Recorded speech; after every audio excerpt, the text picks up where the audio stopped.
For today's ulam, share ko sa inyo yung recipe ko ng sarsyadong tilapia kasi nilagyan ko siya ng mga dahon-dahon para maging mas healthy. So meron ako ditong bawang, inuna ko na siyang gisa, isunod na natin ang onion, pagkatapos niyan ilagay na natin yung kamatis. Make sure lang naluto yung kamatis natin at talagang pisang-pisa para kumapit yung lasa. Nilatrapan ako sa ref nito kaya nilagyan ko na rin ng spinach. Then nung kumatas ng kamatis natin, lagyan na natin ng water, pakuluin mo lang saglit yan, lagyan ng paminta, ng asin, ng any pampalasa na gusto nyo. Ako naman pati sa pinanglasa ko para ma-enhance yung lasa ng ating tilapia since gawa rin naman to sa fish. At konting bechin lang pang tamis lang. Then naglagay na ako ng asin konti lang kasi baka mapaalat tayo. Naglagay rin ako dito ng pechay kasi masisira na rin yung pechay. Pero lagi ako naglalagay niyan dahil napakasarap niya sa sarsyado. Isinunod ko na yung spinach ko. Pag nalanta na yan, pwede nyo na ilagay yung fish. Pero ako hindi ko pinirito, binake ko para makaless ako ng oil. Since mababasa rin naman siya ng ating sabaw ng sarsyado.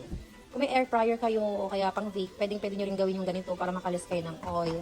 Mas healthy na, mas makakatipid ka pa sa cooking oil mo. So, niluto ko lang yung for 5 minutes para kumapit naman yung lasa ng ating tilapia. Then, nilagay ko na yung egg ko. At ito yung pinakamagpapalinamnam dyan.